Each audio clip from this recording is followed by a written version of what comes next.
外的话，他是我在印第安纳大学的论文指导老师之一。那我跟他的关系的确就是所谓的亦师亦友，其实比较像是朋友啦，因为在国外的话，当一个老师，其实跟学生之间的那个距离，是的确是蛮亲近的。那对他感觉像是老师是比较我们中国人传统的观念。就是要一日为师，终身为父的那一种要对老师毕恭毕敬。可是当年我们在美国求学的话，就是他们其实不是把我们当学生看待啦。我觉得这一点就是说，我在美国这个18年当学生、当老师的这个经验呢，让我理解到，其实跟学生之间的这种关系我觉得受益到蛮多的。然后这位老师是我决定读博士班了以后我就修了他4门课。那个时候他还不是我们研究所的老师，他是那个在教育心理系的一个老师。那他因为我觉得他不仅专业上面非常的强，另外一个我觉得他对学生就是充满热情，对教学是充满热情的一个老师，所以我就一口气修了他4门课。然后也因为这样子我们关系非常好，然后我也认识他们全家。包含他太太 Mary， 他的女儿跟儿子。然后我去年带着我2个小孩子到印第安纳大学去的时候然后他还把他的车子借给我，所以让我在那个学校附近的一些地方可以自由的进出。然后也帮我安排，就说跟当地的，就说一些老师原来我熟悉的老师，还有一些新的学生，帮我也弄了一个宴会这样子，所以我对他一直都还蛮感激的啦。所以他说他每次到台湾要来的话一方面是因为他在这个专业领域的确是相当有成就的，另外一方面。就是因为我跟他的关系，所以我都会尽量邀请他到我们学校来对学生演讲。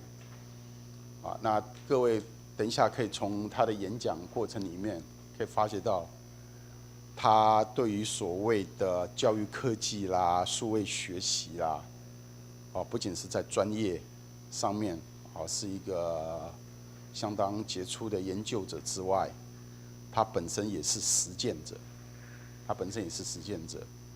特别在于就是怎么样运用科技提升教学的这个成效上面的话，等一下你们可以看到一些亲身的示范。他虽然今天来不是在上一整天的课只是这样短短的1个钟头的演讲我相信你们可能会感受到他对教学的那种真的那种充分的那种感情然后你也可以看得到，就是说他真的是很努力认真的把他的一些在对科技上面的理解运用在教学上面，这样。那他因为时间的关系所以今天真的只有1个小时的时间让他演讲那另外就是剩下的半个小时有 Q&A， 你们尽量可以问他任何的问题，不是只有你们听到的你们的怀疑或者你们有一些想法的都可以去问他那他有问我，就说我们这班的学生有多少是在教育界的？你们有没有人要不要先举手一下？ I'm asking them just how many of them are in the educational field. 有多少人现在是在教育这个领域的？有没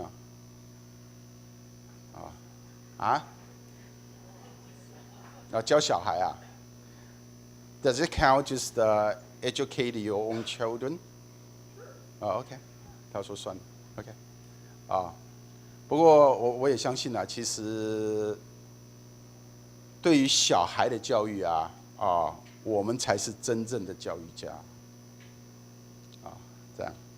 好，那等一下就说，因为我们有提供那个现场翻译的，你们大概都有嘛，然后他另外一个他也很有兴趣知道的多少人只想用英文听的 ？I'm asking them, how many of them just want to listen in English? OK， 有多少人只想用英文听的？有没有不需要翻译的？5 more than the couple. OK， 大概5、6个了那我们是的确有请到那个很好的那个同步翻译的所以你们这下可以听一听那我相信你们大概也听得到英语了那英语其实我认为是一个工具啦。如果英语行的话，的确对工作上面会有一些帮助不过如果你真的听不太懂这个英语的话，就听中文吧。那等一下 Q&A 的时候，你们也可以用中文问然后我帮你们做翻译这样子，好吧？那我就不再多赘言，然后 Let's give our hands up, welcome today's speaker, Dr. Bonk.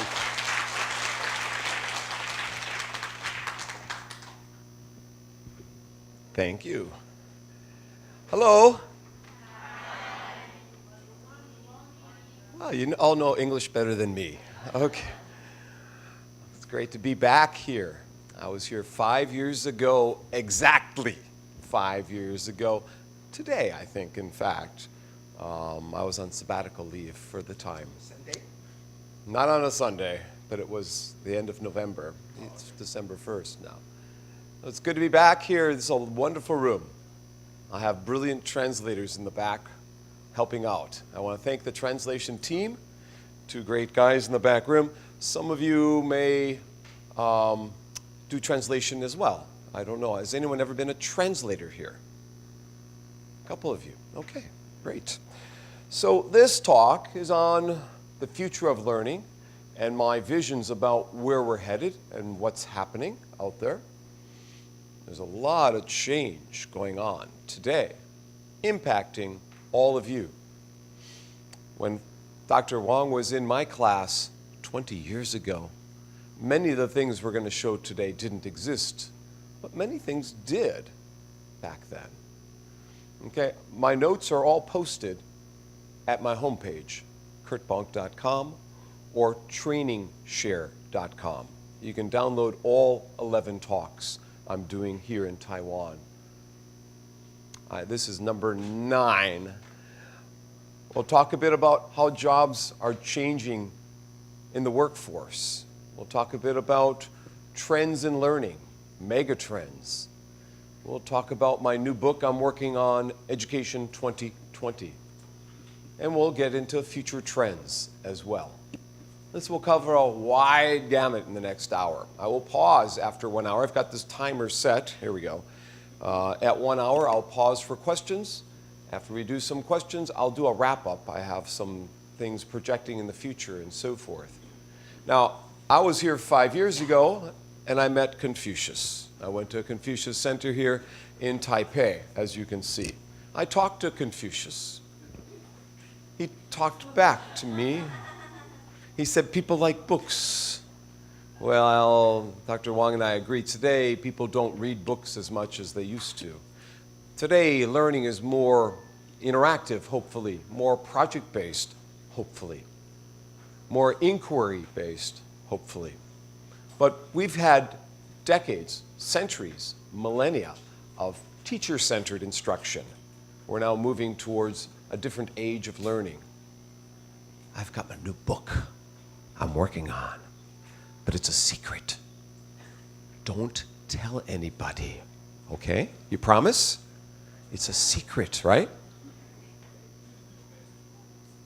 Keep it secret. Keep it secret. Keep it secret, please. Okay. Now, we hear different data coming up about jobs being lost. You know, we can show all sorts of videos about the loss of jobs worldwide, not just 73 million in the US, but hundreds of millions of jobs lost due to automation. We can play these videos over and over about robots taking over in the workforce, right?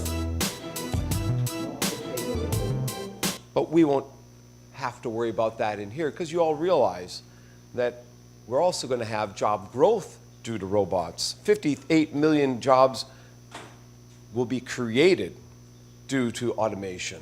So both creation and loss. In the midst of this age, we also have people living longer, people living to 100. Most kids born today have a chance to live to 100 years old, which means they'll be working into their 80s, maybe their 90s. They're going to need reskilling, upskilling. And there are many ways to do that today through the internet, through open education, which I'll get to at the end here. But we have to rethink education, if you will. It's no longer just going for a 1 4-year degree, but much, much more. Yeah, robots might take over some occupations, and I can play this, and you can see the robot talking back and forth, interacting. Ramen is eaten more frequently by Japanese people based on affordability rather than preference. People can get cheap sushi, so price is not a sufficient explanation for eating ramen more often. Our systems are not very well scripted. They have some propositions, they have premises for conclusions. So robots are starting to become conversational. We've come a long ways from the days of punch cards and Zipidus and things like that. We're moving in new directions in education today because we no longer need many of the old occupations. When I was growing up, we had a milkman that came to the door. We had a television repairman that would come over. We don't need those anymore. Thanks to people like Douglas Engelbart, who moved us into this computing age. He created the first mouse. He created the first keyboard. I have a video of him showcasing that, but it didn't play really fast, so I'm not going to show it here. But in one demonstration in 1968, he showed databases, video conferencing, hypertext, teleconferencing, word processing, all in one demonstration. And he invented the mouse to augment our learning, not replace human beings. Some people were believing that computers would replace the teacher, and they created artificial intelligence. John McCarthy created the word artificial intelligence. This gentleman here was more in the line of what Steve Jobs believed, and that is to use technology to augment what we can do, to extend what we can do. The word processor can store our ideas on the hard disk, or our notes, or our outlines. We move into education 2.0. So Confucius brought us education 1.0. Education 2.0 is where the teacher becomes a guide on the side. Teacher becomes a facilitator of learning. And in the 1980s, I was creating computer labs and learning centers for kids at risk, using all sorts of software to get students to be more engaged in their learning. We had all sorts of things. Where in the world is Carmen Sandiego? Where in the Reader Rabbit was a tool. Logic games, all sorts of things we created back in the 1980s. So we move into the 1990s and 2000s, we start moving into education 3.0, where anyone can learn anything from anyone else at any time. The problem is, with all this content, we need to create learning environments, new ways of learning and interacting. Creating a learning environment is not easy. So I'm writing a book about what that might entail. We're moving to more like a Starbucks as a teaching platform. Learning in cafes. I learned on a train the other day. You learn in the MRT. You learn in an airport. People are learning all the time from our mobile devices. How many of you have an iPhone? Raise your hands, iPhone. junky technology. Just get rid of it, throw it away. Get a Samsung. These are much better. Okay? I'm half Korean. I'm Korean on the inside.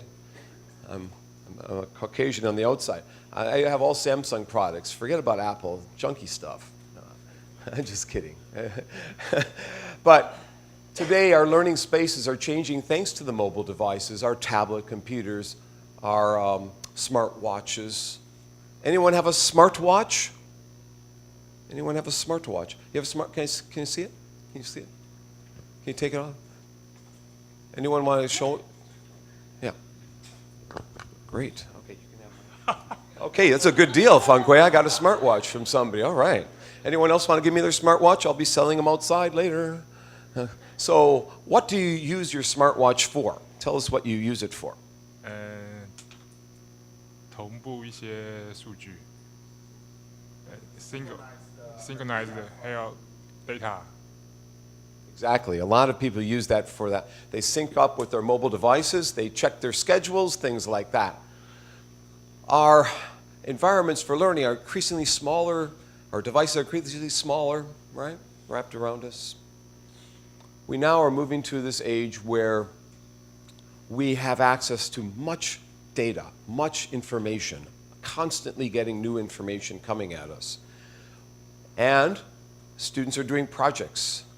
They're doing problem-based learning, project-based learning, and inquiry, education 3.0. Moving away from the teacher as the source of knowledge to the teacher as an orchestra conductor, creating a symphony, if you will. More open and flexible learning, less traditional kinds of assignments than in the past. So as we move from this education 1.0 age, where we receive information, we transmit information, to an age of lifelong learning, where we co-develop knowledge. Teachers and students create knowledge and content. We now move to an innovation society, a knowledge-based society. What some people are calling the fourth industrial age, some people might call the fourth learning age. My colleague, Dr. Paul Kim, was here in Taiwan 2 weeks ago. This is 2 weeks ago in Taipei, where he talked about Education 4.0 and what that might entail. He's designed the SMILE project, Stanford Mobile Inquiry Learning Environment, SMILE, where kids ask questions on the mobile devices of other kids, and they do question answering and question asking to get literacy skills. Now he has AI, artificial intelligence, that can analyze the levels of questions that they're asking. He has a database of tens of thousands of questions. This gets us into the fourth industrial age, raising, if you will, raising the discussion to a higher level than just factual kinds of who, what, when, where, why questions, to higher level questions. The fourth industrial age, the fourth education age, gets us to higher levels where we focus on creativity, innovation. These people are all writing books about creativity, including Pixar people, Toy Story people have a book on creativity. You can't go to a bookstore today without finding a book on entrepreneurship, innovation, and creativity, because now people are worried we're going to live to 100 years old. Okay? If we live to 100 years old, we need new skills, new jobs. We need to be creative. We need to be innovative, if you will. So now we're in this fourth industrial age. And in this fourth industrial age, you'll see us move from the first and second and third. The original Industrial Revolution was driven by the discovery that you could use steam engines to do all kinds of interesting things. But that was followed by additional revolutions for electricity and computers and communications technology. We're now in the early stages of the fourth industrial revolution, which is bringing together digital, physical, and biological systems. And so if we are in the fourth industrial age, we have to start thinking as educators, what kind of environments do we create for learning? do we get students to self-direct their learning? Okay? I've just given a prize to a kid of 18 years old that has discovered something really very, very unique. Came up with how to get better productivity and better yields for seeds of corn. And so he basically came with the idea that if you would perforate these seeds, you would get more fruit. And you think about it and say, but he didn't go to university. So how does he get all that knowledge? And he told me, I mean, I've been watching YouTube since the age of 12, and I'm so interested that I've seen everything about it. I've read everything about it. The world is really open to learning. The thing is, how do you give the incentive to your kids to do that? So I have a book called The World is Open. What he said there is that this teenager learned something new from watching videos, not from classroom, not from school, not from college. He learned something important about plant production, seeds, perforating seeds, from YouTube videos. Do you know the world's junior golf champion, 10 years old in India, learned how to golf by watching Tiger Woods videos and practicing on his father's sugarcane fields in India. He didn't need a coach. People today are increasingly going online to learn on their own when they need it. We're in a new age of learning today. We need new models, new frameworks for learning because we have phygital students, people who are fine in a physical space and in a digital space, phygital learning. The rise of Generation Z, they call it, phygital learners. Learning is changing.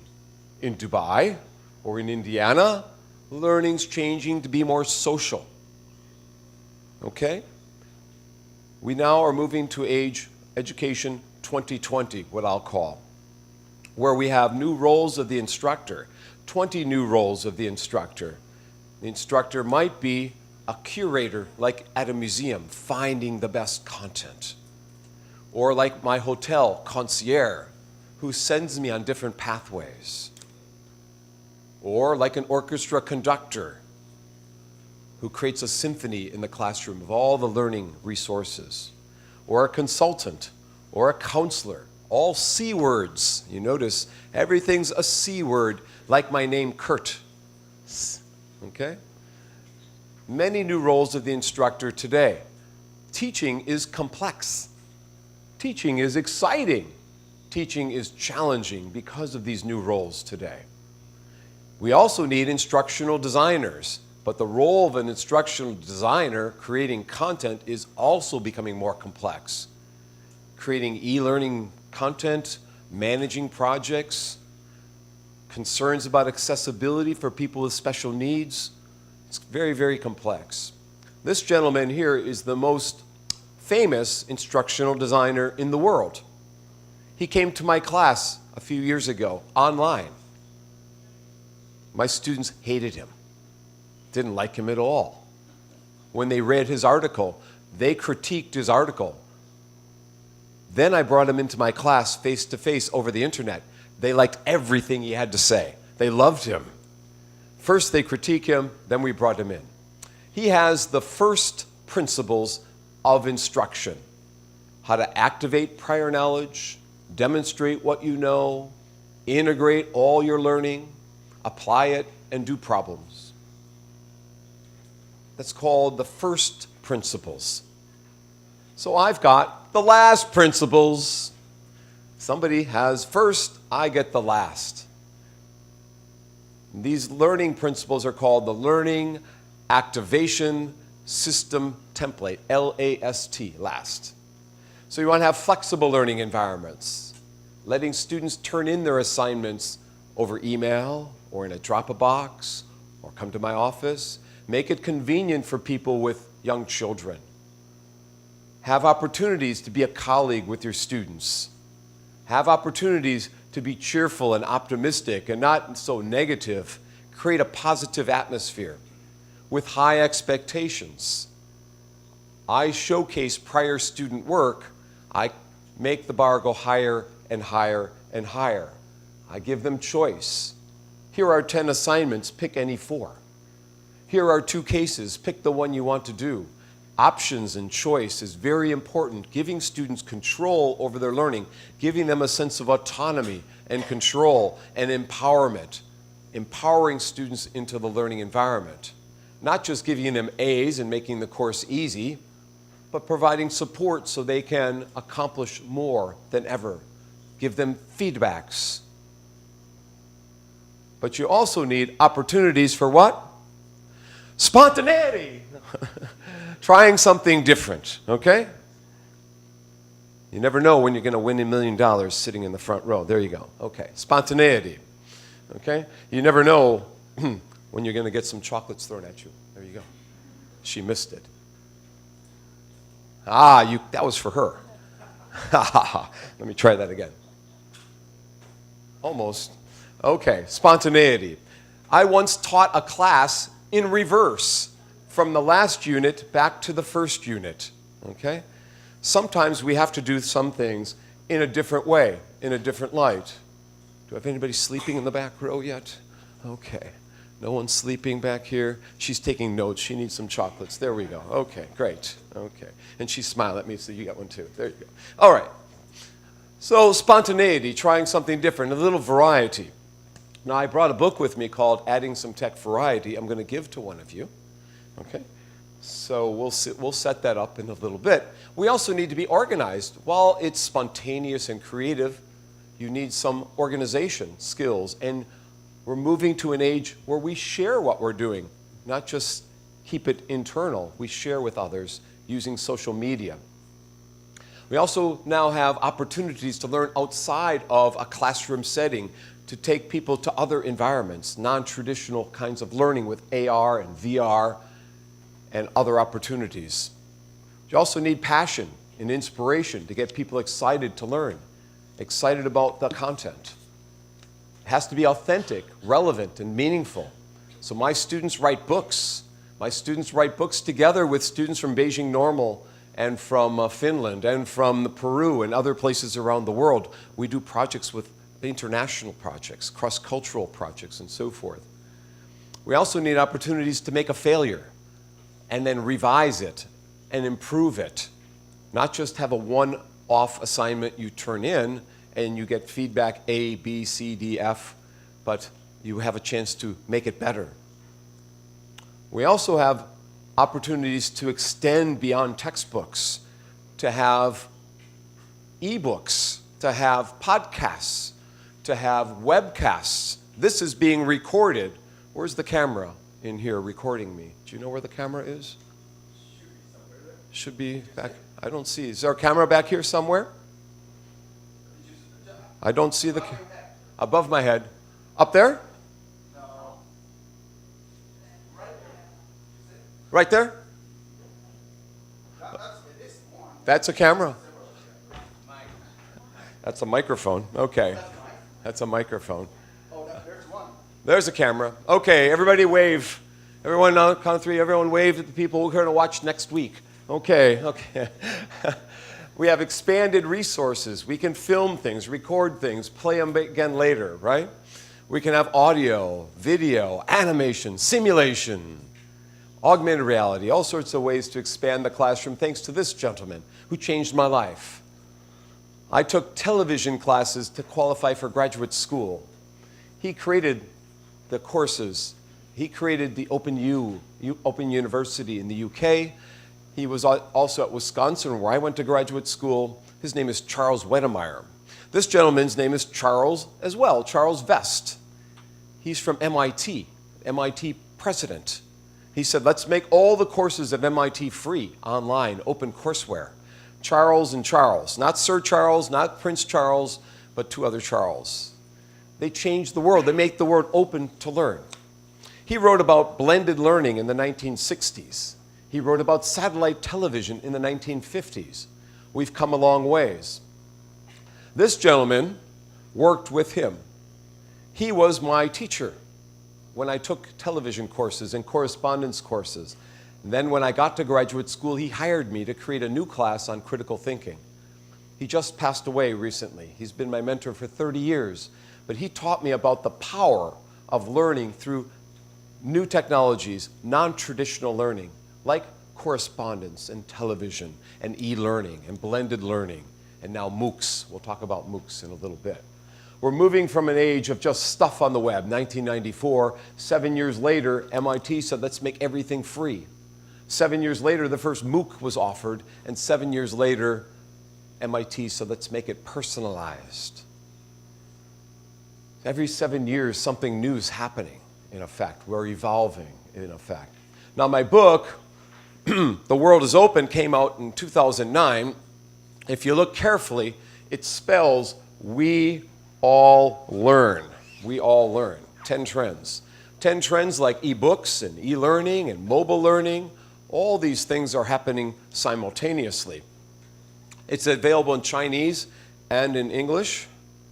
And this gentleman will remind us that The world is really open to learning. the world's become open to learning. Thank you very much. So, when I went to Singapore, they greet me like this. When I go to Bangkok, they greet me like this. When I go to Illinois, and when I go to Indiana, they greet me like this. So now, I need to get everyone on my phone here. So, can I get everyone over here? 1, 2, 3, great. Everyone in the middle, everyone over here. Let's see how many people I can get in at one time. Okay, I'm going to stand right here, get everyone in the room.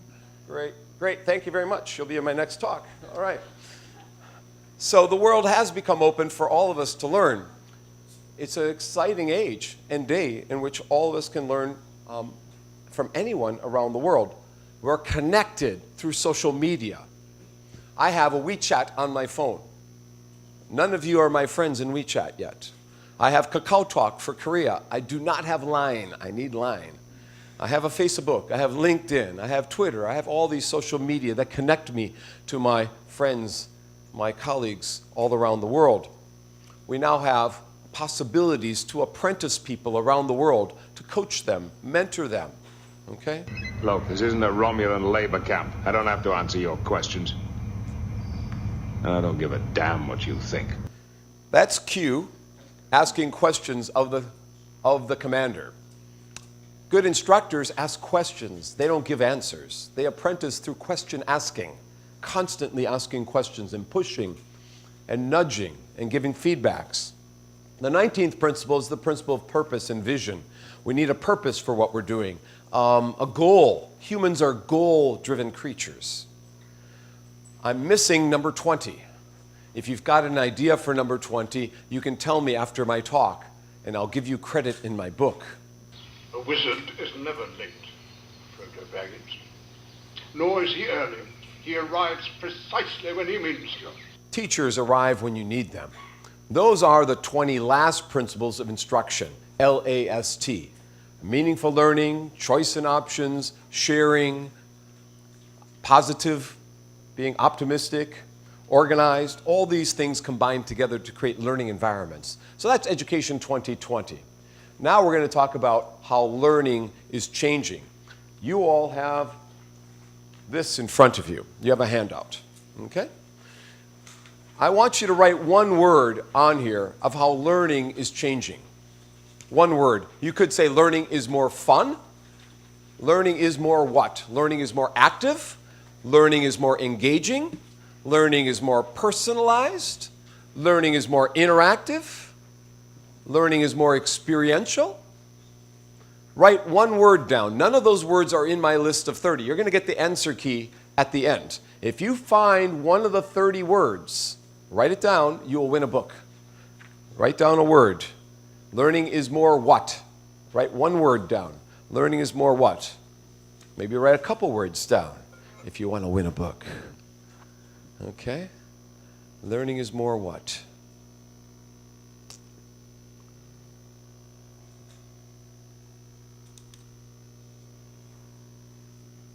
Need some chocolate to get your brain going? Okay. She's smiling at me. Want a piece of chocolate to get your brain going? There you go.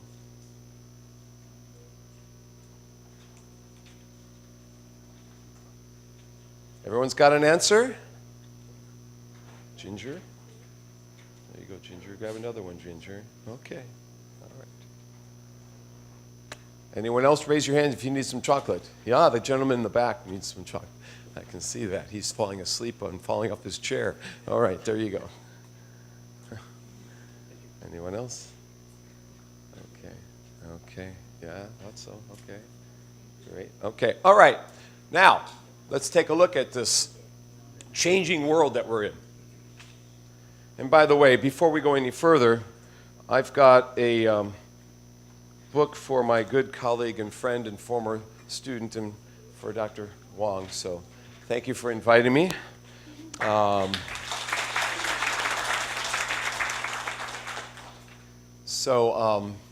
He was, when I go to a conference, he would take over my classes. He was the smartest student that we had at Indiana ever. He's got like 4 master's degrees and a PhD and probably 10 more, I don't know. But it's great to be back in Chinese Cultural University hanging out with someone as smart as he is and as kind-hearted and so forth. There's 30 ways learning is changing, including becoming more mobile, more open, more massive, more collaborative, more self-directed, more informal, more video-based. And so let's look at the first one. We're going to look at engagement. Engaging, to engage people, you need social, you need mobile, hands-on, touch-censored, game-based, adventurous, digital, immersive, collaborative. Anybody have any of those 10 words written down? Anyone have any of those 10 words written down? Nobody. No, they are writing in Chinese.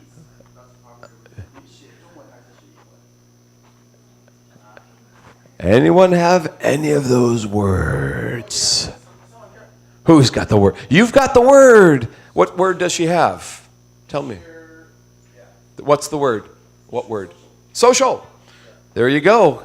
Ginger, I will sign this later for you. Come up later. Give her a round of applause for Ginger. Ginger, what do you do? Now, young and welfare. What's your occupation? Major? Swimming coach. Swimming coach. Okay, cool. I'm not sure if you'll need that book, but okay. Maybe. So how has learning become more engaging? In mobile learning, my gentleman with the smartwatch, the problem of all these mobile environments is people in California are taking selfies with their mobile and falling off a cliff and dying. People in Seattle are checking their mobile and running into bears. People are becoming zombies. I was in Hong Kong a few years ago. 8 people sat at the table for dinner next to me. 8 people never talked to each other. They just checked mobile for the whole dinner time. No interaction. People have become, in effect, isolated from others because of mobile devices. Yeah, it's great to have these mobile tools to update us, but we have to be careful about overuse of mobile. Learning's also more digital. You've heard of Wikipedia, right? I do research on Wikipedia. Now people are updating Wikipedia to get role models for women in science, for instance. One woman wrote 270 Wikipedia profiles of famous astronauts and women biologists and chemists and other things. So today, our learning is increasingly online. Learning is more social. Learning is more social today. And Facebook has a brand new tool I'm going to show you here for social learning. I didn't test this one, so let's hope it plays. I'm pretty sure it will play. Here we go. Let's see what we got. What is this? Hey, Portal, call Lauren. Oh. Wait, it's moving. And if I go over here, camera follows me, doesn't it? You can see it up here, right? Yeah. Run past it like quick and thank God half is rinse it in the sink. Now, you have a knife? Whoa! Chiaro, a scooter developed in the Renaissance. Fascinating. 16. Ben. Now up. Cramp. I'm getting a cramp. You can make a mark on the world, you know. Thanks, Dad. You got a lot of talent. Inhale. Hey, Casey. It's nice to see you today.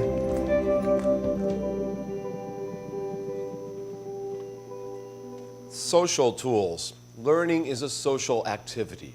And increasingly the tools are out there to help us. What Vygotsky said, the famous Russian psychologist, said 100 years ago almost, we learn first on a social plane, then on an intrapsychological plane. And that's true here in that particular technology example that I just played. It's not just Facebook. Microsoft is also experimenting. Learning is more social, learning is more visual. Let's take a look at what Microsoft is doing. And by the way, I'm only showing one video. There's a bunch more here you can play later if you download my slides. This is just one example. Today, right now, historical sites are disappearing, but artificial intelligence can help us bring history back to life. If you don't know where you come from, you don't know where you go. We use Microsoft AI to help us reproduce historical places. I need to make it possible because it's so important to do it. To recreate the sites, we had to stitch hundreds of pictures one by one. With Microsoft Artificial Intelligence, we are able to stitch hundreds of thousands of pictures in one night. Before, it was just a representation of the site. With this technology, you can go in, you can experience it. Let's go in another place. I'm ready for the next one. Artificial intelligence lets us experience our past. It helps us create our future. Visualizing history, ancient sites through AI. Learning has become more visual, increasingly so. I have to click on here. Learning's also more adventurous. Now, this gentleman here, his name is Dr. Aaron Daring from the University of Minnesota, where they talk funny up there, yeah. He's from Minnesota, and he studies adventure learning. He takes his dogs up to the North Pole, and he looks at climate change and all sorts of things up there. So he studies people and cultures north of 60 degrees latitude in the North of 60 project. He studies climate change in his Earthducation project. He studies geography in his project Geoauthentic Learning. They look at the Louvre or the Golden Gate Bridge. His website is called Chasing Seals. Look at that one, it's cool. He's the only one I subscribe to in Twitter because he provides updates all the time in Twitter, his Twitter feed. Here he is in the Arctic North, in northern Greenland, talking to his class in Minnesota, where they talk funny, yeah. And then he has reports on climate change. Now that's the ice sheet at the North Pole in 1984. This is the ice sheet 2018. We've got a problem. Polar bears have a problem. My son is now trying to save the polar bear, working for the Center for Biological Diversity. But polar bears aren't going to last too much longer given the trends and given the stupid presidents that we have in the United States right now. I didn't say that. Did I say that? You didn't hear that. This is being recorded. Okay, I better be careful. No, it's true. So look at the 1-year ice back in 1984, 2-year ice, 3-year, 4-year, 5-year. Look at today. We've got a problem. We can visualize it. Today, learning's more visual. Today, learning's more adventurous, right? Much more interesting to learn today. I've been doing adventure learning with kids for a couple decades now. Extreme learning kinds of things. Learning is also more game-like. And by the way, let's go back to this just a second. Again, chasingseals.com. Definitely write that down. Take a look at chasingseals.com. Learning is more game-like. Whether it's simple little games for business learning, ethics games and things like that, or it's more advanced kinds of games. You might have seen Kahoot. Have you heard of Kahoot, anyone? Or Slido, simple little game tools for quizzing. Learning is also more collaborative, and it is more synchronous. These gentlemen are in a prison in California, and they're getting trained in computer programming. I didn't know what coding was, but once I started to get it, and I was like, oh man, this is cool. This is pretty cool. I can get this. I am right now currently at the Ventura Youth Correctional Facility. I am in a class where we do a whole bunch of coding. It's called The Last Mile. Well, I mean, if you really want the basics of it, all we kind of do is sit on a chair and type all day. But really what we're doing is we're just writing a whole bunch of programs and stuff, like using JavaScript and HTML, CSS. Those all mean something, but they might be foreign languages to other people. And I used to play video games. I've always wanted to know how to make them, so I was just like, hey, this might be a way to learn how to do that. And so prisoners are learning how to code. They have coding camps, code.org, hackathons. Refugees from Turkey and Syria are learning how to program and getting paid jobs after they learn programming skills. The internet provides opportunities for people who are displaced and disadvantaged to get them into society as productive members, right? Learning's more collaborative. Here we've got refugees training in their language, training in Hindi or in Arabic or in Turkish or Kurdish at Chatterbox. Chatterbox won an award in the Silicon Valley for working with refugees and getting them jobs by teaching their language. Learning's more hands-on. You see the gentleman doing physics hands-on, interacting. You see the teacher in that classroom looking over the top of the students' heads, and it tells her what questions each student got right or wrong, so she can personalize the learning environment. Her headset will tell me if he got the second question right or the third question. Immersive. Learning is more immersive. We also have online surgery for immersive learning.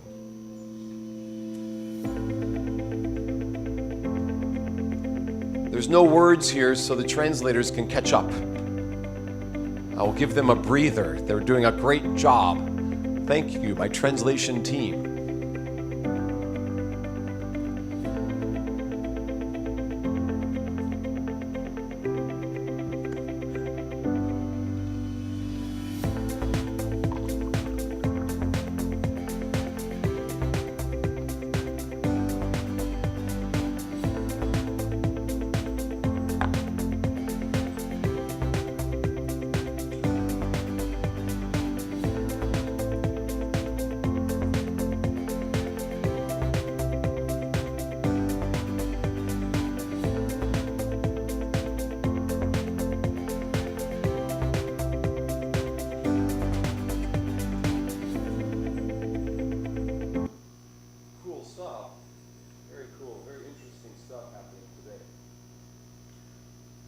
Learning's more immersive with kids as well, with Google Cardboard, where they can use their mobile phones, their smartphones, like an iPhone, to go into field trips, virtual field trips.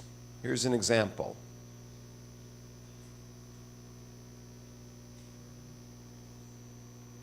Okay, there we go. All right, who wants to see a volcano? 3, 2, 1. Look at that lava, look at that smoke coming out. Come on.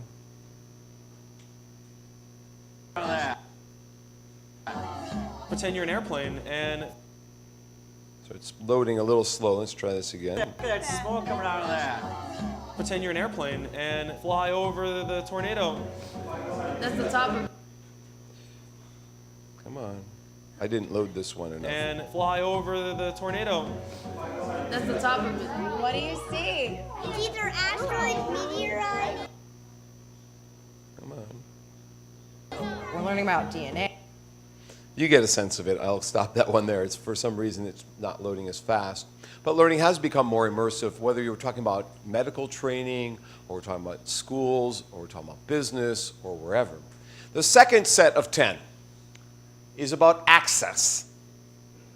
We can access things because they're now free, or open, or online, or global, informal, video-based, ubiquitous, direct from experts, and immediate. Anybody have one of those words? What's the word you have? Open. What's your name? Come on down, Vivian. I'm getting lazy. I don't want to jump up there. Okay, come on up. Come on down. Vivian. What do you do, Vivian? What's your major? High middle school teacher. You're a teacher. Yeah. Perfect. Great. Come up later for us. I'll sign for you. Great. Give her a round of applause for Vivian. Okay. So these are among many ways that learning is changing. If just one thing had happened, I've got 19 minutes before we go to some Q&A. If just one thing happened, it'd be a revolution. But all these things are happening simultaneously. We now have ubiquitous learning. In Seoul, Korea, it's known as the ubiquitous city. The internet is everywhere. My first time in Taipei in 2005, I had some trouble getting the internet in some places. Now it's ubiquitous as well here in Taipei. Now we have cafes that are learning places, like in Seoul, the Study Cafe, the Meeting Place Cafe, the Idea Space Cafe. We now use cafes to learn, not drink coffee or tea. We do that too, but these are learning spaces today. And informal spaces are exploding. Informal learning spaces, whether we're in Australia or Japan or China or Norway, UK, Canada, every university is building informal spaces to learn, like a cafe, because students want that. They want these safe places to learn, social spaces to learn. I'm not going to show this whole video, but I'm going to recommend that you watch it if you're interested in language learning. What this example is kids in Brazil learning English from retired people. They teach them online in a conferencing setting. I'm going to fast forward ahead here. It's our student. Hello, hello. Melissa. Hi, Dick. Can you hear me? Yes, I can. Can you hear me? How are you today? I'm good. How are you? It's the first time that I'm talking with someone from another country. I'm very excited to be doing this. I look like I'm only 25, but I'm 88. Do you have sisters and brothers? No, I'm one child. Only one? Oh, you poor fella. I'm live with my old brother. He has 23 years. Do you know, instead of saying he has 23 years, you could say he is 23 years old. I tried to go to Lollapalooza that we have next week, I think, in Brazil, but my mom didn't let me. You got a good mom. Good morning, dear Julia. Good morning to you. This is your dad? That's me and my wife when we were young. Oh, you were good looking when you were young. And you're still good looking. My first destiny is United States, of course, because I wanted to put better my English. Well, you do very well, I must say. Are you planning someday to go to Brazil? Oh, I would like to. You can stay in my house if you want. If you could just dream and have whatever you want, what do you think you would like? I'll skip ahead here towards the end here. Obrigado. You are my new granddaughter, and I love you. I love you too. And if you were here, I would give you a big hug. Oh yeah, let's hug. Oh. Bye. So learning's become more global. Today we can teach, grandmothers in the UK teach kids in India. Retired teachers in the UK teach kids in India over the grandmother camera, 1 hour a week. Learning's more global. Learning's more immediate.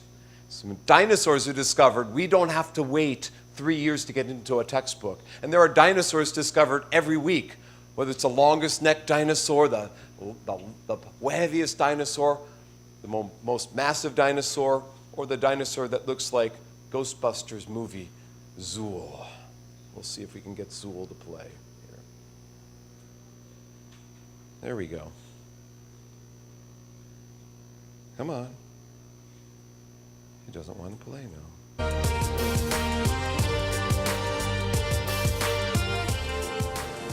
Nice doggy. Cute little pooch.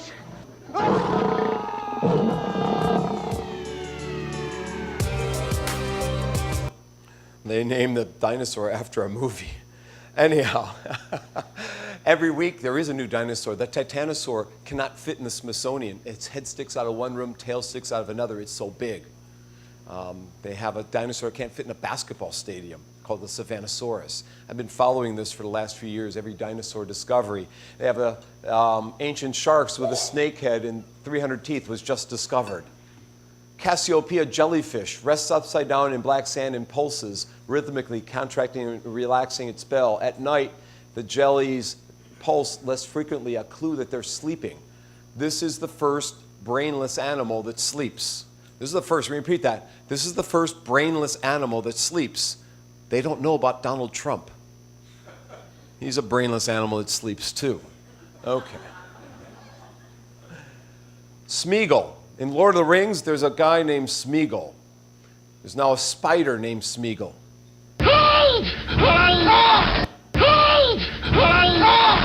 She woke up. Okay.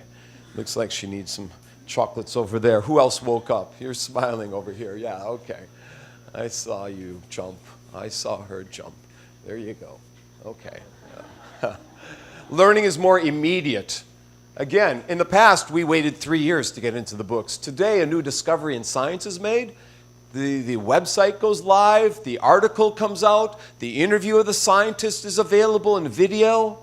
Kids can get excited about real science today. What an exciting age to be in, right? And now we can have synchronous conferencing. This tool here is called Shindig, where you can have a main event, a discussion on the top. This is Dr. Brad Wheeler, our Vice President of Information Technology at Indiana. We have a main event. Then I take my picture, I can push it with someone else, have another video conference underneath it. Multiple video synchronous discussions. Cool stuff. Learning's more online. As you can see, both graduate school and undergraduate, more than 6 million kids in the U.S. learn online. At Indiana, it's growing tremendously online, as you can see. It's just exploding. 29,000 students learn at least one class at Indiana online out of 94,000. Some universities have exploded as well. As you can see, just in the last few years, this university in New Hampshire is called the Mega University. It's growing so much online. So learning's online. It's blended. It's visual. It's all these things. In California, they don't just have fires, they also have online learning happening.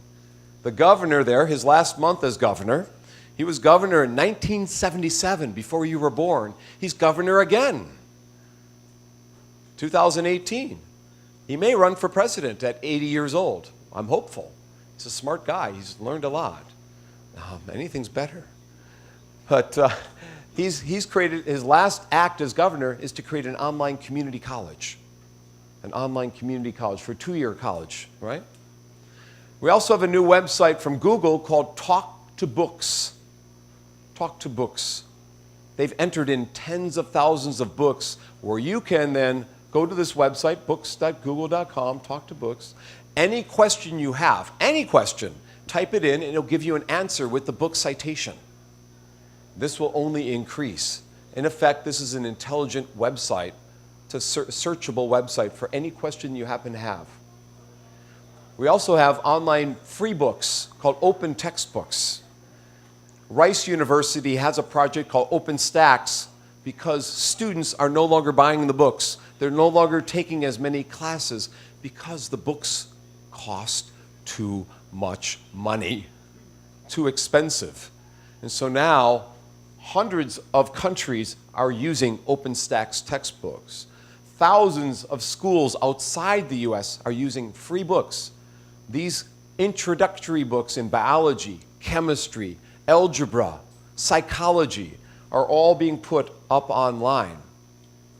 And the University of Minnesota, again, has an open textbook network, getting universities to work together about open textbooks.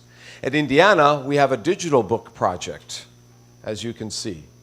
We have a digital book project where we save students money. This is the amount of money we're saving, cost savings in our program from digital books, having a contract with a publisher at a lower price. Learning's also more free and open with MOOCs. So the gentleman there on the left-hand side is a teenager from Mongolia. The woman here is from Taiwan. They both learned through a MOOC. He did so well, he scored a perfect score in an advanced engineering class. 600 people got perfect scores out of 140,000 in the class. He's a teenager. He did so well, she did so well, they brought them to Boston for summer camp, free. They did so well in summer camp in Boston at MIT, they gave him scholarships. He goes to MIT for free, okay? They've become celebrities. Learning is more free and open. As I mentioned earlier, people can learn how to code at these online coding camps, free. People can now get college credits online. Some organizations like Modern State Alliance is taking free contents and creating introductory classes, advanced placement classes in English or in physics or in chemistry.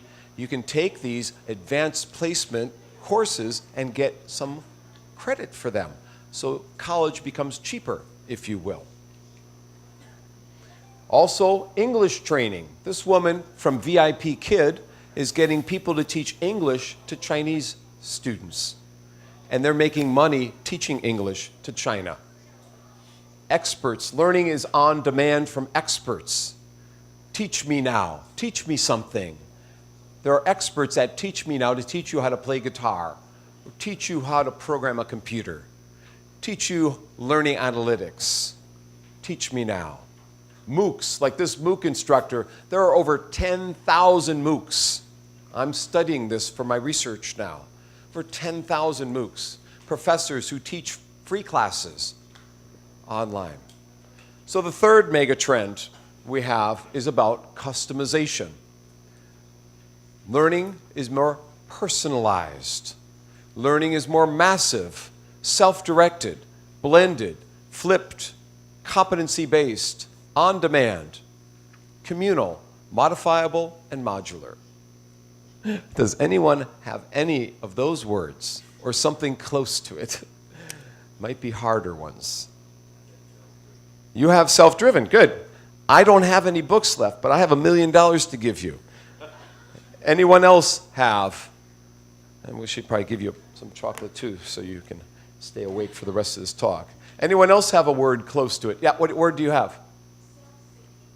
Self-seeking. Self-seeking is good. I will give you the... Well, I got $1 more million left. Okay. So there you are. What's your name? Joyce. Okay, we had Ginger, we had Joyce, we had Vivian, I think. Is that your name? And then what's your name here? Wendell. My name's Wendell. Good. Okay. So anyone else? I have another $1 million left. I see him laughing. He wants the $1 million back there. Yeah. Okay. Maybe how many do I have left? Just one? Just one. Okay. I'll save that for the end. Best question I get asked. So learning's become more modifiable. We can change the rooms around. When Dr. Wong was a student at Indiana, this right here was a swimming pool. It was called our Hyper Building, our Health and Rec Building. It is now a training site for technology. We have speed dating with technology. Not speed dating to meet a woman or a man. Speed dating to learn technology in that room. We can now change our rooms around, move things. These desks are pinned down. But now we have spaces for learning where you can move the chairs around, change it, write on the walls. You can write on the walls. When I wrote on the wall, I got suspended. They kicked me out of school, right? Today, you can write on the walls and erase the wall, right? He doesn't know this, but there are spaces at Indiana now where every wall is a marker board. And I teach in these classrooms, students can write on every wall. Learning is more blended. Blended means combining face-to-face and online. So why do I have beer up here? I grew up where we like beer. No, I did. I grew up in Milwaukee where we make beer. But this is Portland. In Portland, where my son lives, every street has a brewery. because the #1 degree at Portland State is beer making. The top degree, the most students take a degree in winemaking and beer making at Portland State. It's a blended degree. The students don't want to go to school during the week. They go on the weekend to campus. During the week, it's online. It's a blended degree. The best form of learning, according to Stanford research, is blended. Blended is better than fully online. Blended is better than face-to-face learning because you get the best of both worlds, okay? I have a book on blended learning, a handbook of blended. Learning is more personal. So this gentleman has augmented hearing. He can listen to conversations in his native language. It translates it, like we have the great translators in the room here. He doesn't need a translator or an interpreter. The system, the tool in his ear, translates for him. So my poor people translating here will be out of a job in a couple of years. I'm just kidding. I hope you don't lose your jobs. They're doing a great job today. Let's give a round of applause to the translators.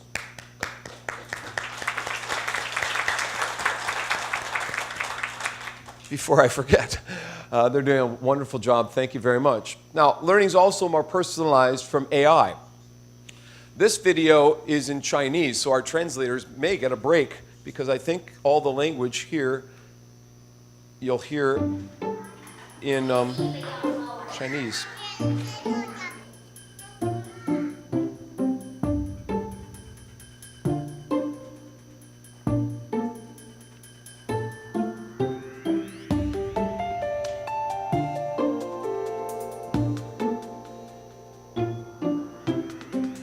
在这个 Pad 上面有老师所使用的主要的2个 APP。老师在课前备课的时候，可以在我们的 Pad 上进行作业的布置。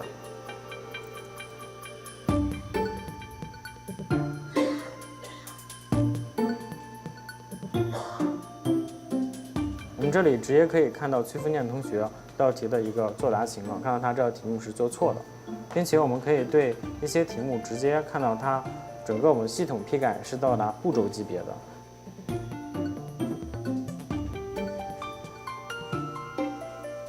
然后您可以看到这套试卷上面所涉及到的每一个细节的知识点的一个正确率情况。你可以看到，如果是正确率比较低的，像这个知识点，我接下来可以进行重点讲解。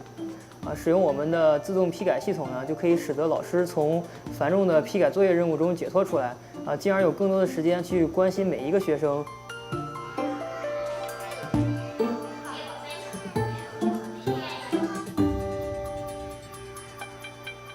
So learning's become more personalized through artificial intelligence.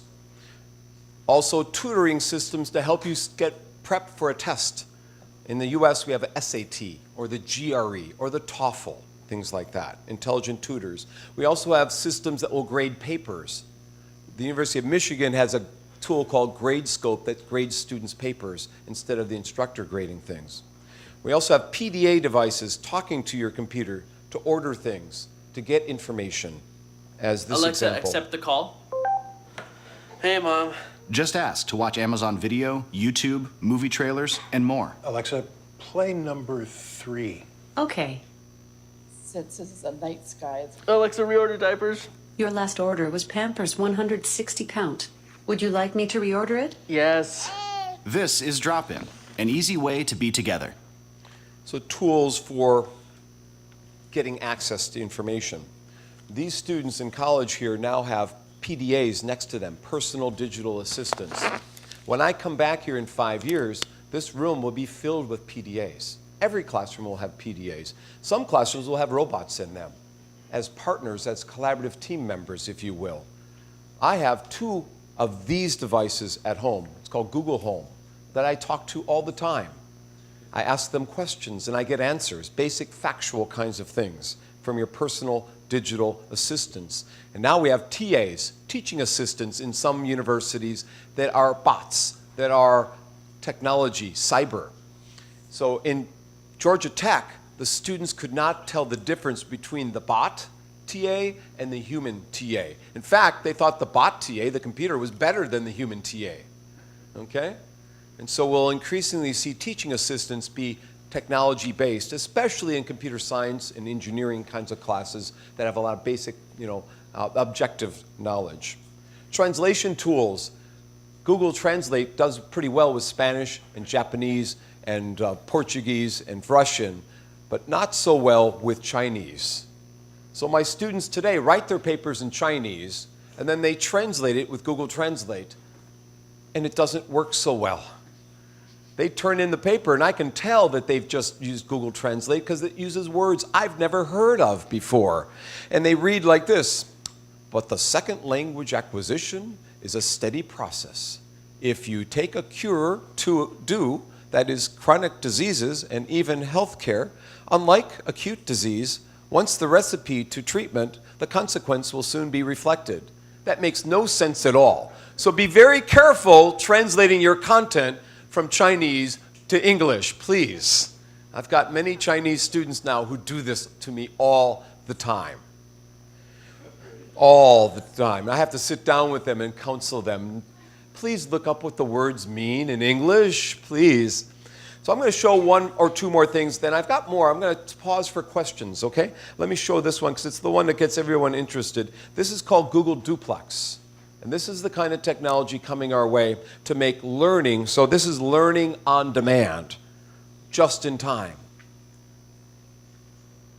It's a pretty cool one. We think AI can help with this problem. So let's go back to this example. Let's say you want to ask Google to make you a haircut appointment on Tuesday between 10 and noon. What happens is the Google Assistant makes the call seamlessly in the background for you. So what you're going to hear is the Google Assistant actually calling a real salon to schedule the appointment for you. Let's listen.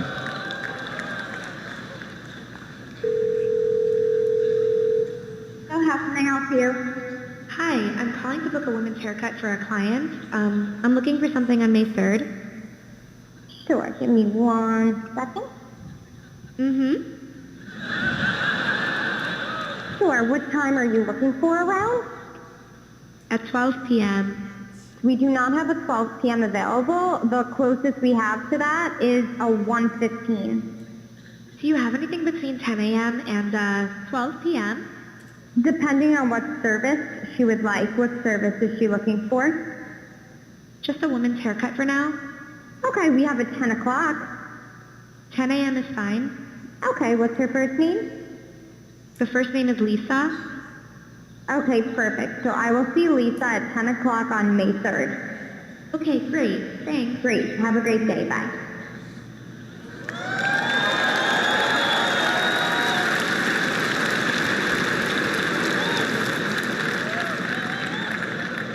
That was a real call you just heard. The amazing thing is the assistant can actually understand the nuances of conversation. We've been working on this technology for many years. It's called Google Duplex. It brings together all our investments over the years in natural language understanding, deep learning, text-to-speech. By the way, when we are done, the assistant can give you a confirmation notification saying your appointment has been taken care of. There's more to that demonstration, but again, I'm just showing you bits and pieces of different things here. I'm going to pause now for a second and see, before I get into learning becoming more massive and some final conclusions about where we're going, I want to stop now because I'll make sure I answer some of your questions and see, also it's a good time to process a little bit and to reflect. I've shown you many things of how learning is changing in front of our eyes. So many ways learning's changing. It's become more open, more online, more blended, more ubiquitous, collaborative, visual, so many things. If just one thing happened, it'd be a revolution. But it's all these things going on. What an exciting time to be learning today, to be an educator today. It's a great, great moment in history. So let's pause for a second. Anyone with question? Okay. 你可以用中文，然后我帮你翻译。对。刚刚老师讲了，都是有关于学习者的部分，就是学习者他的资源越来越多。那老师现在扮演的角色就是像策展人或者是指挥家，但是这些人如何训练呢 Okay. What do you have talked about is most related to learner. So how they access the learning resources. Then how about teachers? You know, how teacher can be trained or any resources for teachers? So my research is actually only, or typically right now, on instructors, on teachers. We're actually surveying and interviewing, especially these massive open class instructors. And we're asking them about their challenges. We're asking them about their pedagogies and what they're doing. But there are resources online today to train. There are training communities. There are video demonstrations. There are my book is a free book to train. That book is available free. Anyone can download it with 100 activities on how to teach with these technologies. So actually, that's probably the best example that I have because I wrote the book. It has different ways to motivate learners, over 100. And so between the free resources and the communities up there and the web streaming conferences, and again, you can download this book at tecvariety.com. TEC dash or no dash, TEC dash variety, VARIETY. I'll have the website at the end up there so you can see in my last slide, so you can download. So that's probably the best answer. It's a great question. And chapter 14 of that book is on how to support instructors. I wrote a chapter just about that question. How can we help teachers in this age of digital learning get skills they need? So I addressed that in the second last chapter. No Chinese version. There is a Chinese version, free. However, it is a simplified Chinese from Beijing Normal. You can download the book in Chinese or in English, soon Arabic. So we've had over 100,000 downloads of the book. About 20,000 in Chinese have downloaded the whole book. Another 100,000 have downloaded chapters from the book. So since it came out about 4 years ago, we've had lots of people, and it is in Chinese, simplified. Is that okay, simplified Chinese? Can you read simplified? You can use Google Translation. Translation, there you go. You can use Google Translate to add the traditional, okay, yeah. Okay. So that's a great question. Thank you, because that's perfect, actually. Thank you for that. Other questions? Yeah. Okay. You can turn your microphone on. Yeah, go ahead. Yeah, okay. Professor, my name's Alex. I have a question I want to return to basically. How do you think about global view, or some people say a world view, or learning way, attitude between the Taiwan and the China students? Interpret the question. Yeah, he's asking about what do you think about the different views on Chinese student and Taiwanese student toward education or learning. And by the way, your name is Alex. My son is Alex. He did the book cover. Okay. My son is from Korea originally. His son was adopted. Yeah. So he's kind of asking, are there differences between cultures? Do I perceive cultural differences? You know, my fourth trip here, and my second trip to Taiwan, I got to see a creativity school down in Hsinchu, and I got spoiled a little bit because it was such an interesting place. I thought all Taiwanese schools were like this, and they're not, okay? I thought they were all very progressive and creative and innovative. It was just one school I saw. Our sample size is low. And I've been to China mainland a couple of times. When I first went to mainland in 2004, someone in the audience sat in the front row and was an undergraduate and had done a study of blogging in China for active learning. 2004. Nobody in China in 2004 was interested in active learning with blogging. 1 year later, there were over 100,000 blogs in China. Over 100,000. The time changed just like that. And so that article got published and has been cited many times. I also have articles on flipped classroom in China and open education in mainland China and MOOCs. I have several pieces. I'd be happy to share those different articles. I've also been interviewed about blended learning and other things in mainland China. Not so much people interviewing me in Taiwan. I don't get as many requests, but when I go to mainland, many requests. They're very interested in smart learning, smart technologies, whatever that means, and now creativity. In mainland China, there's a big push towards creativity, I see, that I thought was pervasive in Taiwan, but it's not. It's not. What I'm understanding here in Taiwan, things are pretty traditional still, my understanding. But mainland China seems to recognize that they're going to have a huge need for entrepreneurship and creativity. If anything, my initial perspective is shifted. I thought Taiwan was much more progressive educationally, but I think I'm wrong. I think mainland China is now seeing the need to ramp people up with skills. That's my perspective from a limited sample. You might have a different perspective. Why don't you give them your answer? I will say it in Chinese. Okay. Give me the brief version in English after. Okay. During lunch, yeah, I will tell you more about it. 我想就说啊，从刚才 Alex 问的问题啊，的确就说对于中国啊，不管是他们的学校，或者是他们的学生老师啊，对于这个教育啊，是比我们台湾要积极的多很多啊。所以他们对于科技的使用啊，学习科技啊，教育科技的使用啊，的确也比我们积极的许多了。啊，那刚才 Dr. Bonk 他提到，就是说他在新竹看了一个小学，啊，是非常创新的啊，就是说也他认为那是应该，他印象中台湾应该是这样，可是后来发现到并不是这样。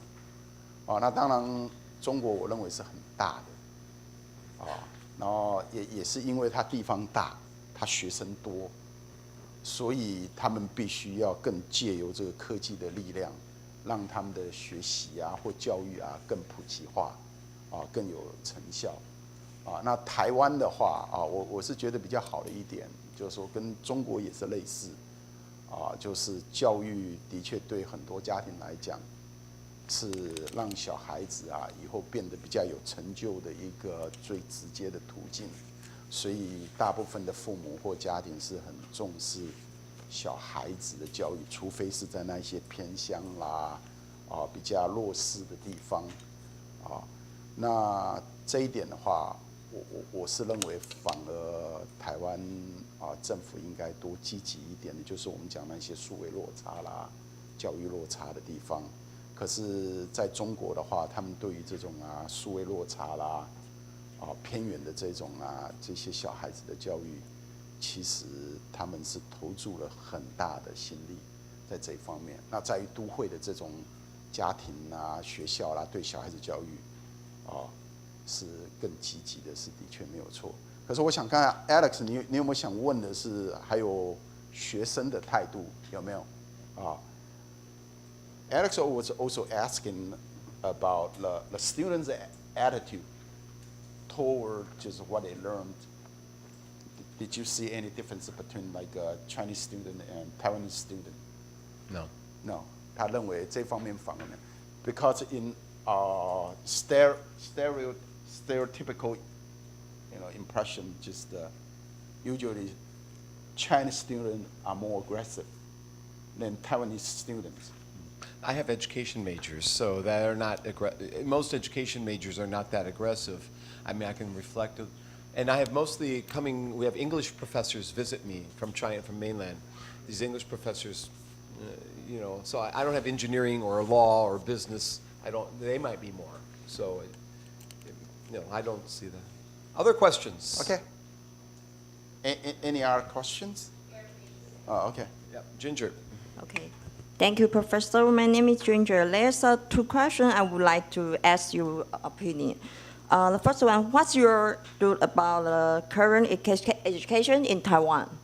And the second, can you feel that there is better way to influence the education in Taiwan in the future? Thank you.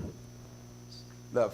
第一个是你认为他对台湾教育育的想法，现在目前的想法是怎么样？那第二个的话就是。你认他对为有没有什么可以台湾的支持教育的特质的部分的方式有什么样更好特质可以影响台湾的 Okay. 教育？ First, what's your impression about education in general in Taiwan? And the second question is, How can we did you change find, it?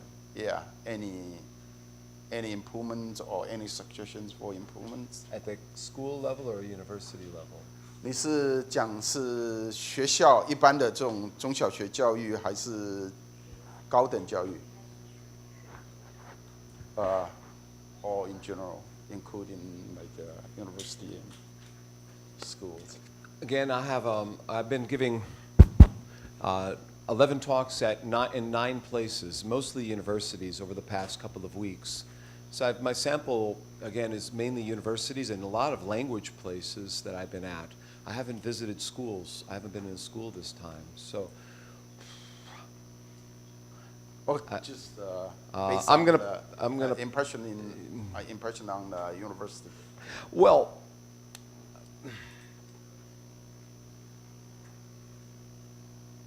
oh, you can say anything. You will not offend us in any way. Okay. I think that there's been the issue that comes to mind that I see, and it's not going to answer your question though. The issue that comes to mind is I go to New Zealand and I go to Japan and I go to Korea and I come to Taiwan. The biggest issue that we're all facing in this area is the lack of babies.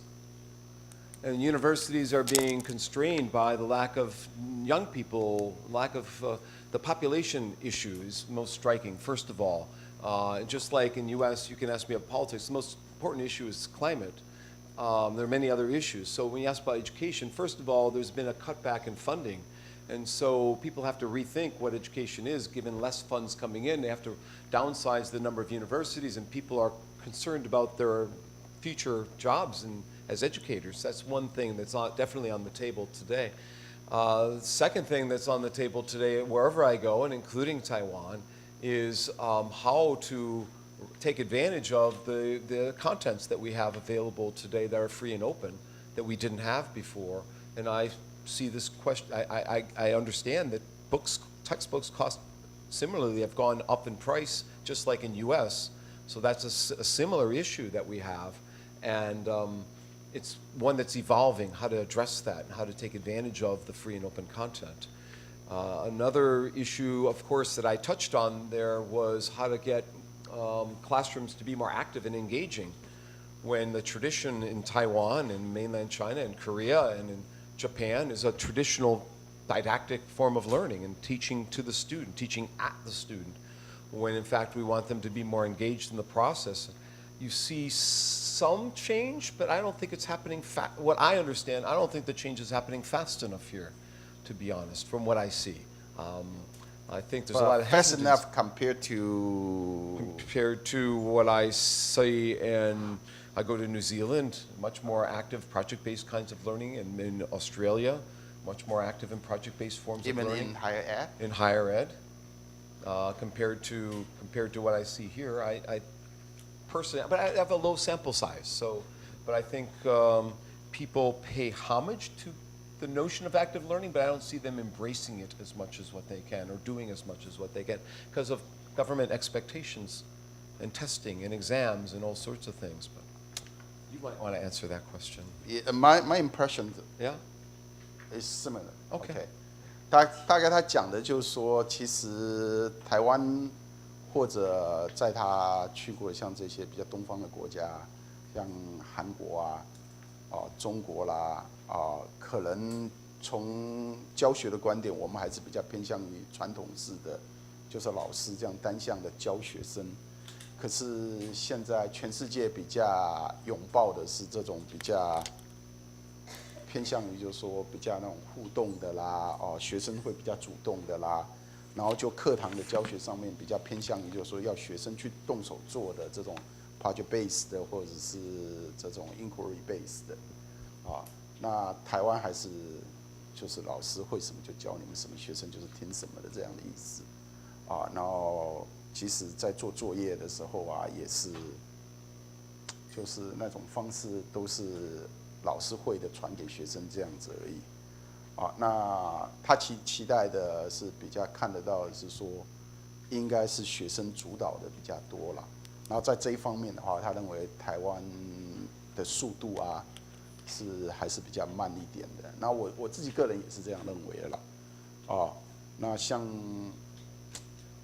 我自己在教学上面的话也是尽量所以我教的课程，不管是在学校或在企业，我通常都是用叫做 project based 的或者是 action learning 的方式。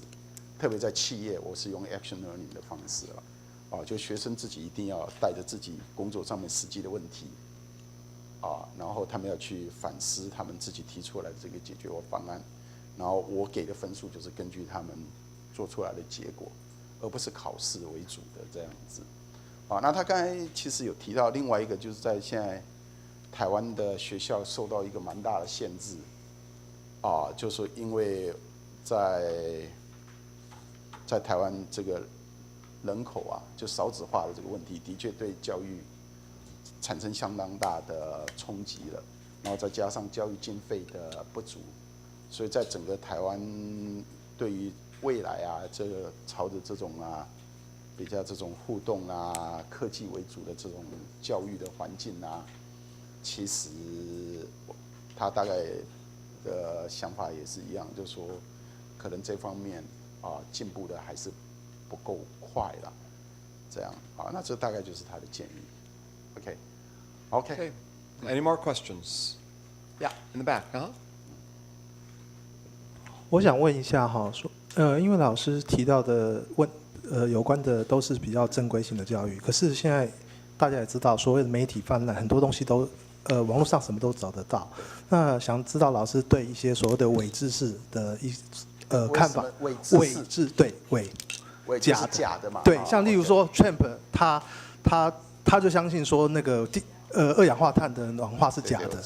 好，伪知识这种东西，他怎么去面对？怎么去看待这件事情？Okay, because of the social media, and then there's a lot of information are false, just false information, and so we can learn a lot from the internet, but on the other hand, there's a lot of fake or fake news, false information, and how if we're going to learn something from the internet, then what we can do. Indiana is building tools to address fake news and to flag it, to understand it. Actually, there's a center at Indiana that has built some tools out there to help teachers train kids in recognizing fake news. That's just, and it's pretty recognized across the U.S. These tools will evolve. Where this fake news issue is a recent issue, a recent phenomenon. So things swing this way. Social media looks like it's got some terrible influences on our perspectives, but the pendulum will go this way. We'll get some tools to address it. These will evolve, and it'll continue to go back and forth. But to understand the credibility of the sources, to understand the quality of the contents. There are quality indicators. There are tools that will get you to look at whether or not this is a legitimate site or not. These are evolving and they are coming, and so there's hope.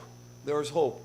Social media as a whole, I've done some research on social media, on Twitter and on blogging and other things.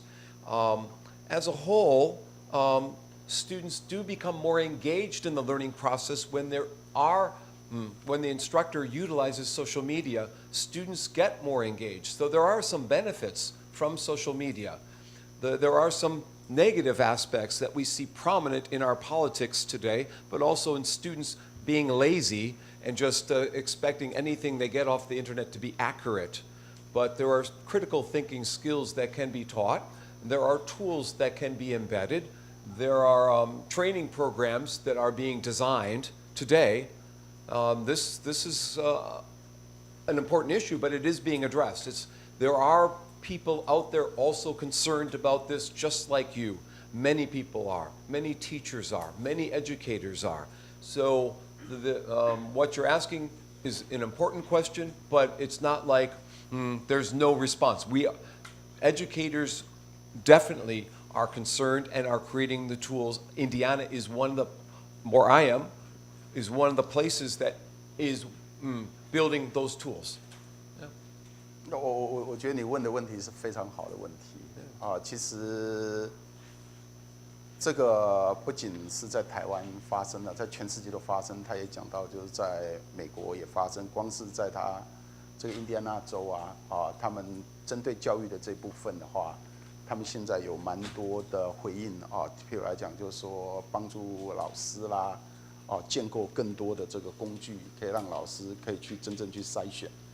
然后就是正确的那些 information 的网站那其实以前我在2004年之前回到台湾之前，我在密苏里州，我们同样就已经都在做同样的事情，就是说学校老师会被要求去多利用这个科技然后要学生多去找这些网站去获得不同的知识的来源，然后我们就有很多的计划去帮助老师去评断，就是说这些老师所使用到的这些网站它的资讯的这个品质跟正确性我们都会去做那个所谓 evaluation， 这样然后提供给老师，甚至帮老师去找对的那另外的话，就学生来讲的话现在在这个美国来讲的话有一门是可能他们从小学就要开始学的。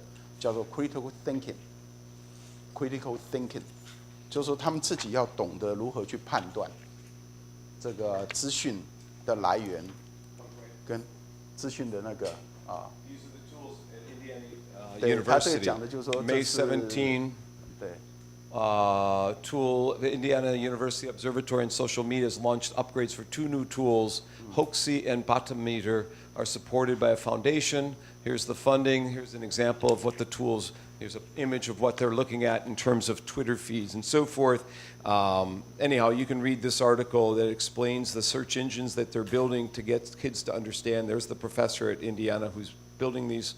But anyhow, I don't have time to read the whole thing to you, but you can see that newly launched project, a web and mobile news literacy game that mixes news stories and false reports, conspiracy theories, junk science. Players earn points by fact-checking false information and liking or sharing accurate stories.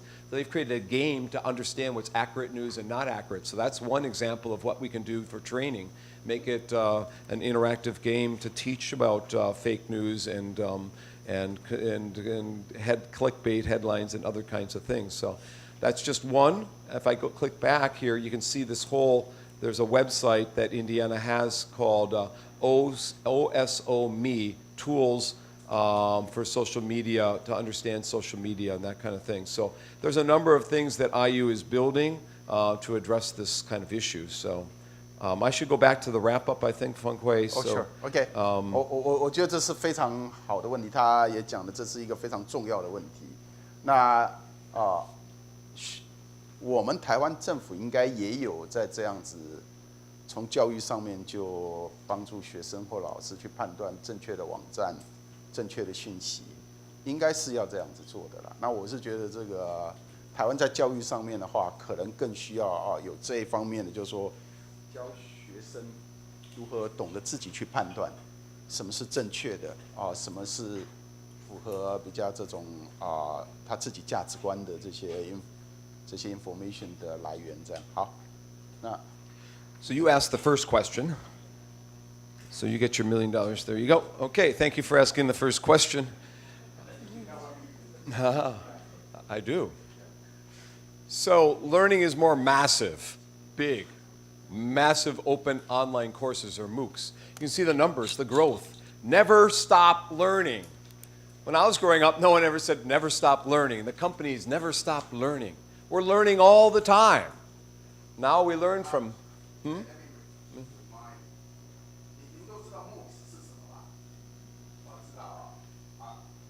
You understand what, does everyone know what a MOOC is? Have you heard of MOOC?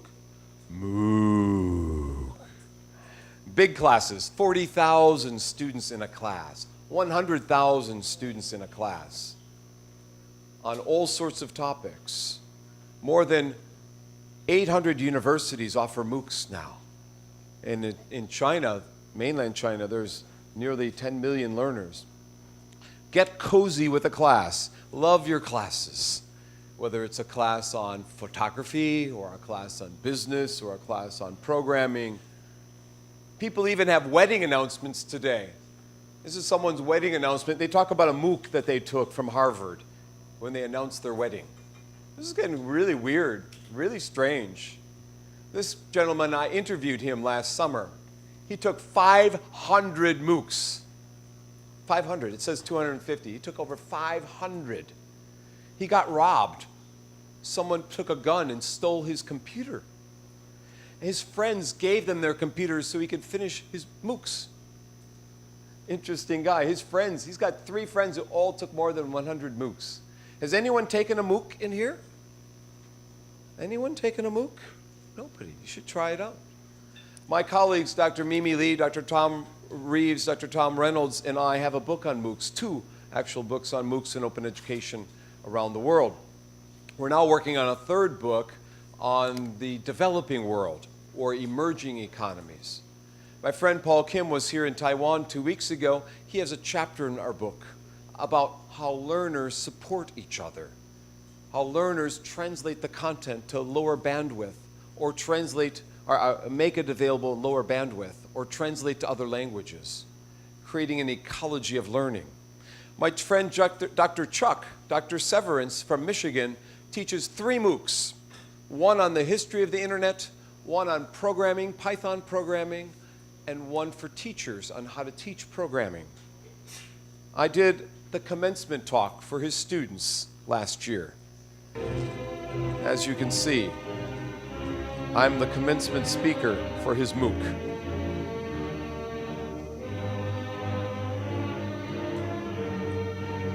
He meets his students in cafes, in office hours. Hello and welcome to the graduation ceremony for my MOOC. I'm of course Dr. Charles Severance and I'm your instructor, and I'll be awarding you your certificate when the time comes. I really appreciate the fact that you've stuck with the class long enough to get a certificate. But as is traditional with graduations, we have a graduation speaker, and he's my good friend and colleague Kurt Bonk from Indiana University. And so before we do the graduation ceremony, I would like to have our graduation speaker talk briefly. Briefly, he only gave me a minute. So people now have office hours around the world. This is strange times. People are learning, these learning analytics skills, data scientists are learning from MOOCs. People are getting degrees or credit for watching TED Talks. You may have heard of a TED Talk. Anyone heard of TED Talks? Yeah, a couple of you. You can get credentials for watching movies. You see in China, 9.3 million people learning from MOOCs. Coursera, over 30 million. People are getting micro master's degrees, small master's degrees, micro credentials, what we call nano degrees, 4 classes instead of 12 classes. Learning how to do programming or learning how to do project management or something else, learning how to create self-driving cars. The co-founder of Apple Computers, Steve Wozniak, is now creating a company for these small certificates degrees, micro credentials. We can now get a Georgia Tech computer science degree for less than $7,000 through a MOOC. Face-to-face, it's $70,000 or $60,000. MBA programs at Illinois, $27,000 USD, cost $70,000 or $80,000 face-to-face. You get cheaper degrees through the MOOC. You can get summer discounts on MOOCs. Summer discounts. This is weird. I can get a summer discount and take get these emails, sign up today and get 15% off. This Monday was Cyber Monday, get 15% off. But MOOCs are like library books. You pick them up, you take some of it, you take the book back. So these are the 30 ways learning is changing. We've got a handout for all of you. I don't know if someone can help us give this handout to everyone for the 30 ways. Learning is more open, more online, more game-like, more free, all this stuff. So what's next? What's coming next? Students can have independent studies via MOOCs. They can get course credit or programs via MOOCs. Binge learning, learning like binge watching of movies. People are taking MOOC after MOOC after MOOC. But we need mentors. We need counselors. We need coaches to help us get through those MOOCs. We also have opportunities to walk into a school or walk into a building. On that building will be gigantic video walls. Kids will go to school and they'll walk into a school and pick their peers for the day. They'll pick their teacher for the day. We also have intelligent agents, tutors online to teach us Mandarin Chinese. As this example, I'll show a brief bit of this. I'm running low on time here, so I'll just show up. We're almost through. This is one of the coolest ones I've seen. 熊猫你好。你好，欢迎光临，几位。So the panda says, "Welcome to the." It's playing a little slowly. Sorry about that. It's not loading as fast though. 欢迎光临，几位。 So the panda says, "Welcome to the restaurant. How many people are you?" I'm going to say we're two. 熊猫两位。这边请。你想喝点什么？这是我们的菜单。 So it says, "Follow me," and this is our drinks menu.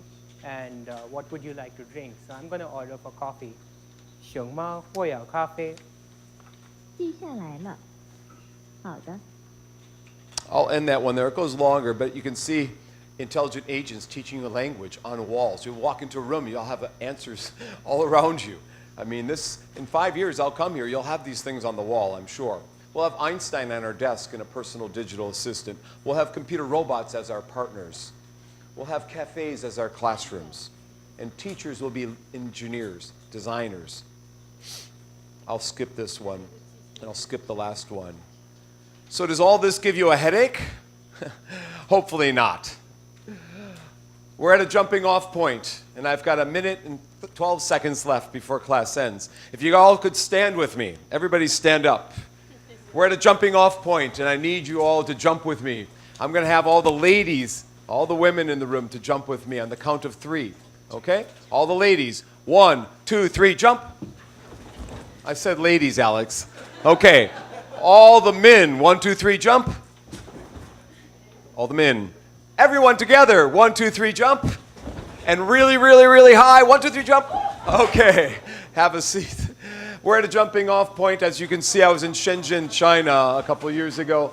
They were just taking my picture. Nobody knew what to do in mainland China. They were just dumbfounded. So things are heating up. There's a lot happening for all of us in front of our eyes. This is an exciting time to be in this field of education. I'm so happy to be here because I gave some of you my book I worked on for 15 years. It's my precious. Okay. Yes. Beautiful. Okay, so I need your help. I cannot do this alone. Dr. Wang cannot do this alone. On the count of 3, you're all going to say, I cannot do this alone, because this revolution is now near us. We need your help. We need your support. On the count of 3, I cannot do this alone. 1, 2, 3. I cannot do this alone. I cannot do this alone. I cannot do this alone. Okay. Do this alone. No, you can't. You need our help. I need your help. I hope you got excited. I hope you got some ideas. I hope you got a little bit of inspiration on this new age. I'll call it Education 2020. Some call it Education 4.0. Whatever you want to call it, we're moving into a new age of teaching and learning. It's an exciting time for all of you to be students here at Chinese Cultural University. It's an exciting time to be a professor and an instructor. It's an exciting time to be a parent and watch your kids grow up in this age. Right? How many of you have children? Have kids at home? Some of you? Yeah? It's exciting, right? So my notes are at Training Share. You can download all my slides from Taiwan. You can get my free book at techvariety.com in Chinese and in English. So I'm giving you all the free book to end today. Okay? That's my kind of gift to the world community. I hope you get a chance to use it. Again, thank you for inviting me in for a second time. Thank you to the translation team that we have in the back room. Thank you to all of you who came. Thank you very much.